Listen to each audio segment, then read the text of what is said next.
আসসালামু আলাইকুম রহমতুল্লাহ। প্রিয় শিক্ষার্থী বন্ধুরা, তোমাদের সবাইকে বাংলা ব্যাকরণের অন্যতম গুরুত্বপূর্ণ একটি টপিক নবম দশম শ্রেণীর বাংলা দ্বিতীয় পত্র বইয়ের পরিচ্ছেদ ১ ভাষা ও বাংলা ভাষা অংশের আজকের ক্লাসে স্বাগত জানাচ্ছি। আমি নোমান ভাইয়া। আজকের ক্লাসের একদম শুরুতে আমি একটু এই পরিচ্ছেদটা সম্পর্কে তোমাদেরকে বিস্তারিত বলতে চাই, তারপরে আমরা এই পরিচ্ছেদের উপর গুরুত্বপূর্ণ এমসিকিউ গুলো সলভ করব। এখান থেকে বিভিন্ন বোর্ডে এখন পর্যন্ত যেই প্রশ্নগুলো এসেছে এরকম 20টি গুরুত্বপূর্ণ এমসিকিউ আমরা আজকের ক্লাসে সলভ করব। তো চলেন আমরা একদম শুরুতে একটু এই টপিকটার সাথে পরিচিত হয়ে নেই। ভাষা এবং বাংলা ভাষা। ভাষা কি? ভাষা হচ্ছে আমাদের মনের ভাব প্রকাশের যে মাধ্যম, তাকেই ভাষা বলা হয়। শুধু মানুষের মুখে উচ্চারিত অর্থবোধক ধ্বনি সমষ্টিকে ভাষা বলা হয় এমনটি কিন্তু নয়। কিন্তু আমাদের এটাই অ্যান্সার করতে হয় যে মানুষের মুখনিসৃত অর্থবোধক ধ্বনি বা ধ্বনি সমষ্টিকেই আমরা ভাষা বলে থাকি। ভাষা কিন্তু সবারই আছে। তাহলে যাদের মুখনিসৃত ধ্বনি উচ্চারিত হয় না, বোবারা, তাদেরও কিন্তু ভাষা আছে। তারা কিন্তু মুখে বলতে পারে না, তাদের জন্য রয়েছে ইশারা ভাষা। এবং যারা অন্ধ, তারা কিন্তু দেখতে পারে না, তারা শুধু বলতে পারে, তাহলে তাদের জন্য লিখিত রূপে রয়েছে ব্রেইল ভাষা। চলেন আমরা একটুখানি বইয়ের ভাষায় দেখি বই কি বলছে। মনের ভাব প্রকাশের প্রধান মাধ্যম হলো ভাষা। ভাষা হচ্ছে মানুষের মুখে উচ্চারিত অর্থবোধক ধ্বনির সমষ্টি। জনগোষ্ঠী ভেদে ভাষা এবং ভাষার বৈশিষ্ট্য আলাদা হয়। বর্তমানে পৃথিবীব্যাপী বাংলা ভাষাভাষী জনগোষ্ঠীর সংখ্যা প্রায় 30 কোটিরও অধিক। বাংলাদেশ, ভারত সহ বিশ্বের বিভিন্ন জায়গায় মানুষ বাংলা ভাষায় কথা বলে থাকে। তাহলে এখানে আমরা দেখতে পাচ্ছি প্রায় 30 কোটি মানুষ বাংলা ভাষায় কথা বলে। আচ্ছা, ভাষা মূলত হচ্ছে মুখে বলা এবং কানে শোনার বিষয়। তবে দৃষ্টি প্রতিবন্ধীদের জন্য রয়েছে ব্রেইল ভাষা এবং অন্ধদের জন্য কি রয়েছে? অন্ধদের জন্য রয়েছে ইশারা ভাষা। বাংলা ভাষা, এই লাইনটা খুবই গুরুত্বপূর্ণ, আপনারা সবাই এটা একটু লিখে রাখার চেষ্টা করবেন। বাংলা ভাষা মূলত ইন্দো ইউরোপীয় ভাষা পরিবার থেকে উদ্ভূত হয়েছে। বাংলা ভাষা মূলত কোথা থেকে এসেছে? এটা কিন্তু পরীক্ষায় এসে থাকে এমসিকিউ আকারে, সকল পরীক্ষায়। বাংলা ভাষা মূলত ইন্দো ইউরোপীয় ভাষা পরিবার থেকে উদ্ভূত হয়েছে। ইন্দো ইউরোপীয় ভাষা পরিবার থেকে উদ্ভূত হয়েছে। এরপরে আসে গুরুত্বপূর্ণ কিছু তথ্য, যেগুলো সকল পরীক্ষায় ঘুরিয়ে ফিরে এসে থাকে, আমাদের জানতেই হবে। সেগুলো হলো ভাষার ক্ষুদ্রতম একক ধ্বনি। ভাষার সবচেয়ে ক্ষুদ্রতম একক সেটা হলো কি? ধ্বনি। আমরা বেশ কিছু ধ্বনিকে একত্রিত করে ভাষায় রূপান্তর করি, কথা বলে থাকি, মনের ভাব প্রকাশ করে থাকি। ভাষা হলো ভাবের উচ্চারণ এবং মাতৃভাষা জনসংখ্যার ভিত্তিতে পৃথিবীতে বাংলা এখন ষষ্ঠ বৃহত্তম ভাষা। মাতৃভাষী জনসংখ্যার ভিত্তিতে বাংলা এখন পৃথিবীতে ষষ্ঠ বৃহত্তম ভাষা। বাংলা ভাষার লিখিত রূপের প্রাচীনতম নিদর্শন হলো চর্যাপদ। বাংলা ভাষার লিখিত রূপের প্রাচীনতম নিদর্শন হলো চর্যাপদ। বাংলা ভাষার নিকটতম আত্মীয় ভাষা হলো অহমিয়া ও ওড়িয়া। বাংলা ভাষার নিকটতম আত্মীয় কি? অহমিয়া ও ওড়িয়া। বাংলা ভাষার বিবর্তনের গুরুত্বপূর্ণ স্তর ইন্দো ইউরোপীয়, তারপরে এসেছে ইন্দো ইরানীয় থেকে এসেছে ভারতীয় আর্য, এবং তারপরে এসেছে প্রাকৃত থেকে কি এসেছে? বাংলা এসেছে। এটা একটু খেয়াল করবা, আবারও আমি বলতেছি, বাংলা ভাষা যে বিবর্তন হয়েছে, বাংলা ভাষা মূলত কিভাবে এসেছে সেটা একটু দেখব। এটার বিবর্তন হয়েছে মূলত, প্রথমে এসেছে ইন্দো ইউরোপীয় ভাষা। ইন্দো ইউরোপীয় ভাষাটা ছিল মূল ভাষা। এইটা থেকে ভাগ হয়ে ইন্দো ইরানীয় নামক একটা কি হয়েছে? একটি ভাষা গোত্র বের হয়ে এসেছে। ইন্দো ইউরোপীয় ভাষা গোত্র থেকে ইন্দো ইরানীয় নামক একটি ভাগ বের হয়ে এসেছে। এরপরে ইন্দো ইরানীয় থেকে এসেছে ভারতীয় আর্য ভাষা। ইন্দো ইরানীয় থেকে কি এসেছে? ভারতীয় আর্য ভাষা। এই ভারতীয় আর্য ভাষা থেকে এসেছে প্রাকৃত, এবং সেই প্রাকৃত থেকে হয়েছে আমাদের বাংলা ভাষা। তাহলে এই যে সিরিয়ালটা, এইটা কিন্তু বিবর্তনটা আমাদের অবশ্যই মনে রাখতে হবে।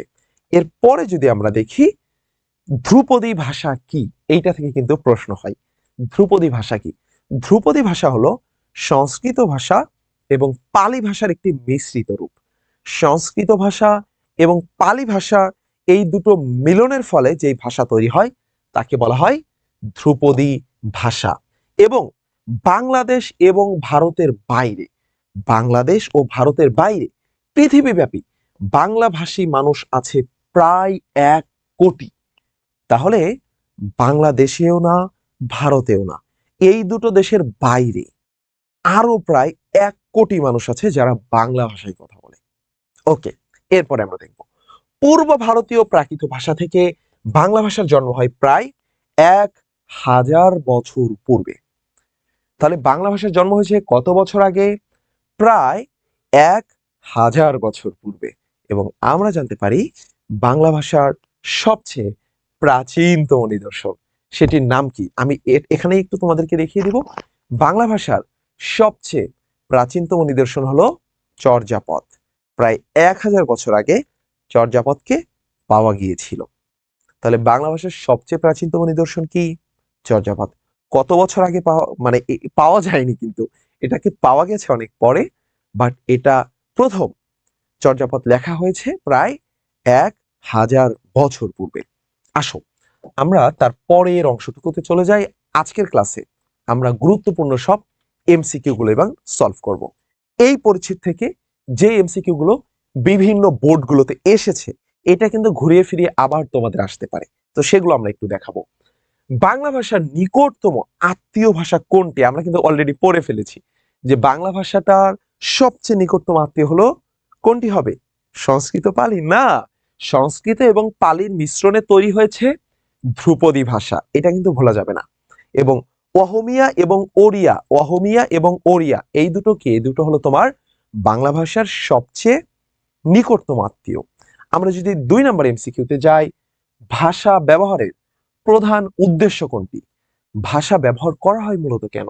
শব্দের অর্থ প্রকাশ করার জন্য, নাকি ভাষাকে শ্রুতি মধুর করার জন্য, মনের ভাব প্রকাশ করার জন্য, নাকি শব্দের অর্থ বৈচিত্র্য সৃষ্টি করার জন্য? এইটা করা হয় মূলত কিসের জন্য? আমাদের যে মনের ভাব রয়েছে, আমরা কাউকে কিছু বুঝাতে চাই, কিছু বলতে চাই, কিছু জানাতে চাই, এই মনের ভাব প্রকাশের জন্য আমাদের ভাষার ব্যবহার করতে হয়। আচ্ছা, আমরা তারপরের এমসিকিউটিতে যাব, যেটি যশোর বোর্ডে 2024 সালে এসেছিল। এবং এই এমসিকিউটা কিন্তু অ্যাডমিশন টেস্টের জন্য গুরুত্বপূর্ণ। সকল প্রতিযোগিতামূলক পরীক্ষার জন্য এটা প্রচুর পরিমাণে এসে থাকে। তাহলে কোনটি? ভাষা পরিবার নয়, কারণ বিভিন্ন ভাষা পরিবার রয়েছে। যেমন তোমার আফ্রিকীয় একটি ভাষা পরিবার, যেই ভাষা পরিবারের ভাষায় আফ্রিকার মানুষজন কথা বলে, যেমন সেমিও, হেমিও, এই ভাষাই হচ্ছে আরবি ভাষা এসেছে। আরবি ভাষা এসেছে মূলত সেমিও অংশ থেকে। কিন্তু এশীয় নামক কিন্তু কোনো ভাষা পরিবার নেই। ইন্দো ইউরোপীয় আছে, ইন্দো ইরানীয় আছে, কিন্তু এশীয় নামক কোনো ভাষা পরিবার নেই। তাহলে এখানে রাইট অ্যান্সার হলো এশীয় হবে। এরপরে যদি দেখো ভাষার আঞ্চলিকতা, যাকে আমরা ইংরেজিতে বলি ডাইলেক্ট, এই ডাইলেক্ট বা আঞ্চলিক ভাষা, তাকে ব্যাকরণের ভাষায় কি বলা হয়? ব্যাকরণের ভাষায় ভাষার আঞ্চলিকতাকে বলা হয় উপভাষা। তাহলে ব্যাকরণে ব্যাকরণে ভাষার এই আঞ্চলিকতাকে কি নামে আখ্যায়িত করা হয়? উপভাষা নামক আখ্যায়িত করা হয়। এরপরে যদি আমরা আসি ভাইয়া, মুখের ভাষা ক্রমশ কোন বিষয়ে পরিণত হয়েছে? মুখের ভাষায় কি এখন লেখা এবং শোনার, লেখা এবং দেখার, লেখা ও সাফার, নাকি ছাপা ও বলার? এটা ঢাকা বোর্ডের 24 সালের প্রশ্ন ছিল। এটি হবে তোমার মুখের ভাষাটা এখন ক্রমশ লেখার এবং সেই লেখাটা প্রিন্ট করার, ছাপার ভাষায় পরিণত হয়েছে ক্রমশ। বাংলা ভাষার সাথে ঘনিষ্ঠ সম্পর্ক রয়েছে কোন ভাষাটির? বাংলা ভাষার সাথে সবচেয়ে ঘনিষ্ঠ সম্পর্ক রয়েছে সংস্কৃত। বাংলা ভাষা কিন্তু সংস্কৃত ভাষা থেকেই বিবর্তিত হয়ে বাংলা ভাষায় পরিণত হয়েছে। তাহলে বাংলা ভাষার আদি রূপ কি ছিল? সংস্কৃত ছিল। সংস্কৃত থেকেই বাংলা ভাষার তৈরি। তোমরা ইউজ করো না, তোমরা বলো কি চন্দ্র, চন্দ্র শব্দটা ব্যবহার করো, চন্দ্র, এটি কিন্তু তোমার সংস্কৃততে ছিল। বাট এইটাকে তুমি যখন চাঁদ বলো, চাঁদ, তখন সেটা কিন্তু এটা কিন্তু বাংলায় চলে আসছে চাঁদ হয়ে। তাহলে এই যে চন্দ্র থেকে চাঁদ হয়েছে, এটাই কিন্তু সংস্কৃত থেকে বাংলায় আসার একটি রূপ। তোমরা দেখে ফেললা বাংলার সাথে সবচেয়ে ঘনিষ্ঠ সম্পর্ক রয়েছে সংস্কৃতর। এরপর আসো, বাংলা লিপি কোন লিপির বিবর্তিত রূপ? বাংলা লিপিটা এসেছে তোমার ব্রাহ্মী লিপি এবং কুটিল লিপি। তাহলে কুটিল লিপি থেকে এসেছে, ব্রাহ্মী লিপি কুটিল লিপি থেকে এসেছে, ব্রাহ্মী লিপির কুটিল লিপি থেকে এসেছে।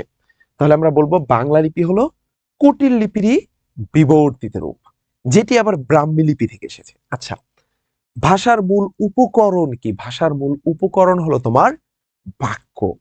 বাক্যের মাধ্যমে মূলত ভাষার পরিপূর্ণতা পায়। এরপরে যদি দেখো Sylhet board, Dhaka board, Comilla board, সকল বোর্ডে এসেছে ভাষার মূল উপাদান কি? মূল উপাদান কিন্তু তোমার ধ্বনি। মূল উপাদান কি? ধ্বনি। যে অনেকগুলো ধ্বনির একসাথে মিশ্রণ করলে একটি বাক্য পরিণত হয়, যেটা হলো উপকরণ। উপকরণ কি? বাক্য। আর উপাদান কি? ধ্বনি। এরপর ভাষা কিসের সমষ্টি? ভাষা মূলত বাক্যের সমষ্টি। বাক্যের সমষ্টিতেই কিন্তু ভাষা প্রকাশিত হয়। এরপরে যদি আমরা দেখি বাক প্রতিবন্ধীদের বোঝানোর জন্য কোন ভাষা ব্যবহার হয়? বাক প্রতিবন্ধীদের বোঝানোর জন্য ইশারা ভাষা ব্যবহৃত হয়, আর অন্ধদের বোঝানোর জন্য ব্রেইল পদ্ধতি হয়। তাহলে বাক প্রতিবন্ধীদের জন্য ইশারা ভাষা রয়েছে। ভাষা কি? ভাষা হলো ভাব প্রকাশের মাধ্যম। ভাষা কি? ভাষা হলো ভাব প্রকাশের মাধ্যম। এরপরে যদি আমরা দেখি তোমার ধ্রুপদী ভাষা সংস্কৃত এবং পালির সঙ্গে কোন ভাষার সম্পর্ক রয়েছে? বাংলা ভাষার সম্পর্ক রয়েছে। নিচের বাংলা ভাষার বিবর্তনের কোন ধারাক্রমটি সঠিক? আমরা কিন্তু অলরেডি তোমাদেরকে দেখিয়ে দিয়েছি যে ইন্দো ইউরোপে থেকে এসেছে ইন্দো ইরানীয়, ইন্দো ইরানীয় থেকে এসেছে ভারতীয় আর্য, ভারতীয় আর্য থেকে এসেছে তোমার প্রাকৃত, প্রাকৃত থেকে এসেছে বাংলা। তাহলে কোনটা হবে? এই গ নাম্বারটা হবে রাইট অ্যান্সার। ইন্দো ইউরোপীয় থেকে এসেছে ইন্দো ইরানীয়, ইন্দো ইরানীয় থেকে এসেছে ভারতীয় আর্য, এবং ভারতীয় আর্য থেকে এসেছে তোমার প্রাকৃত, প্রাকৃত থেকে এসেছে তোমার বাংলা ভাষা। তাহলে রাইট অ্যান্সার গ। ভারতের কোন প্রদেশের অন্যতম দাপ্তরিক ভাষা বাংলা? কোনটা হবে? ত্রিপুরা, আমাদের কুমিল্লার সাথে, যেহেতু সেটা বাংলাদেশের সাথে লাগানো, কুমিল্লার সাথে, তাই সেখানকার ভাষাও কি বাংলা, ত্রিপুরার। ভারতের পশ্চিমবঙ্গে বাংলাভাষী মানুষের সংখ্যা কত? পশ্চিমবঙ্গে প্রায় 10 কোটি মানুষ যারা বাংলা ভাষায় কথা বলে। এরপরে যদি আমরা দেখি পর্তুগিজ ভাষা কোন ভাষা পরিবারের সদস্য? সেটা হবে ইন্দো ইউরোপীয় ভাষা, কারণ পর্তুগিজও তো কি ইউরোপের ভিতরেই পড়ে। পর্তুগিজের ভাষা কি হবে? ইন্দো ইউরোপীয় ভাষা হবে। সৌদি আরবের ভাষা কি হবে? তোমরা অ্যান্সার করবে, আমি আগে বলে দিয়েছিলাম, সেটা হবে সেমিও হেমিও, তাই না? ওকে। মনের ভাব প্রকাশের প্রকাশক বাক্যের সমষ্টিকে কি বলা হয়? বাক্যের সমষ্টিকে ভাষা বলা হয়। এবং পূর্ব ভারতীয় প্রাকৃত ভাষা থেকে বাংলা ভাষার জন্ম হয়েছে 1000 বছর পূর্বে। কত বছর পূর্বে? প্রায় 1000 বছর পূর্বে। বাংলা ভাষার লিখিত রূপের প্রাচীনতম নিদর্শন কোনটি হবে? চর্যাপদ। বাংলা ভাষার লিখিত রূপের প্রাচীনতম নিদর্শনের নাম চর্যাপদ। এটা আমরা তোমাদেরকে পড়িয়েছি। মধ্যযুগের নিদর্শন হলো শ্রীকৃষ্ণ কীর্তন, কিন্তু প্রাচীন যুগের নিদর্শন চর্যাপদ। তো এই ছিল আমাদের আজকের ক্লাস। তোমাদের সবাইকে অনেক অনেক অভিনন্দন আমাদের সাথে আজকের ক্লাসটিতে যুক্ত হওয়ার জন্য। দেখা হবে পরিচ্ছেদ 2 পরবর্তী ক্লাসে। নিচে ক্লিক করে পরবর্তী ক্লাসটি করে নাও।